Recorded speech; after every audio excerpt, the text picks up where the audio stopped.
Daniel, chapitre 8. La 3e année du règne du roi Beltchatsar, moi, Daniel, j'eus une vision, outre celle que j'avais eue précédemment. Lorsque j'eus cette vision, il me sembla que j'étais à Suse, la capitale, dans la province d'Élam. Et pendant ma vision, je me trouvais près du fleuve d'Ulaï. Je levai les yeux, je regardai, et voici, un bélier se tenait devant le fleuve, et il avait des cornes. Ces cornes étaient hautes, mais l'une était plus haute que l'autre, et elle s'éleva la dernière. Je vis le bélier qui frappait de ses cornes à l'Occident, au septentrion et au Midi. Aucun animal ne pouvait lui résister, et il n'y avait personne pour délivrer ses victimes.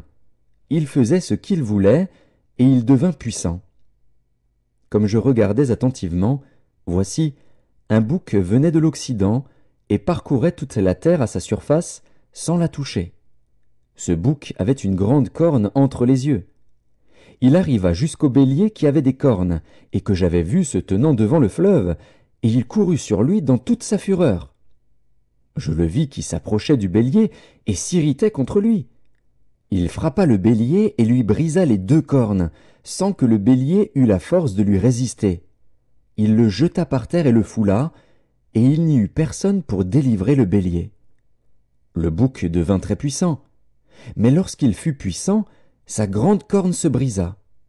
4 grandes cornes s'élevèrent pour la remplacer aux 4 vents des cieux. De l'une d'elles sortit une petite corne, qui s'agrandit beaucoup vers le midi, vers l'orient et vers le plus beau des pays. Elle s'éleva jusqu'à l'armée des cieux, elle fit tomber à terre une partie de cette armée des étoiles, et elle les foula. Elle s'éleva jusqu'au chef de l'armée, lui enleva le sacrifice perpétuel, et renversa le lieu de son sanctuaire. L'armée fut livrée avec le sacrifice perpétuel à cause du péché. La corne jeta la vérité par terre, et réussit dans ses entreprises. J'entendis parler un saint, et un autre saint dit à celui qui parlait, « Pendant combien de temps s'accomplira la vision sur le sacrifice perpétuel et sur le péché dévastateur? Jusque à quand le sanctuaire et l'armée seront-ils foulés ?» Et il me dit, 2300 soirs et matins, puis le sanctuaire sera purifié. Tandis que moi, Daniel, j'avais cette vision et que je cherchais à la comprendre, voici, quelqu'un qui avait l'apparence d'un homme se tenait devant moi. Et j'entendis la voix d'un homme au milieu de l'Ulaï. Il cria et dit, « Gabriel, explique-lui la vision. » Il vint alors près du lieu où j'étais. Et à son approche, je fus effrayé, et je tombai sur ma face. Il me dit, « Sois attentif, fils de l'homme, car la vision concerne un temps qui sera la fin. » Comme il me parlait, je restais frappé d'étourdissement, la face contre terre. Il me toucha, et me fit tenir debout à la place où je me trouvais. Puis il me dit, « Je vais t'apprendre ce qui arrivera au terme de la colère, car il y a un temps marqué pour la fin. Le bélier que tu as vu, et qui avait des cornes, ce sont les rois des Mèdes et des Perses. Le bouc, c'est le roi de Javan, la grande corne entre ses yeux, c'est le premier roi. Les 4 cornes qui se sont élevées pour remplacer cette corne brisée, ce sont 4 royaumes qui s'élèveront de cette nation, mais qui n'auront pas autant de force.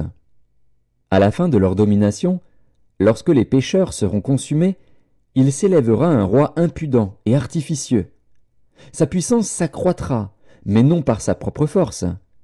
Il fera d'incroyables ravages, il réussira dans ses entreprises, il détruira les puissants et le peuple des saints. À cause de sa prospérité et du succès de ses ruses, il aura de l'arrogance dans le cœur. Il fera périr beaucoup d'hommes qui vivaient paisiblement, et il s'élèvera contre le chef des chefs, mais il sera brisé, sans l'effort d'aucune main.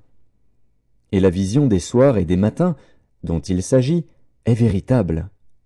Pour toi, tiens secrète cette vision, car elle se rapporte à des temps éloignés. Moi, Daniel, je fus plusieurs jours languissant et malade.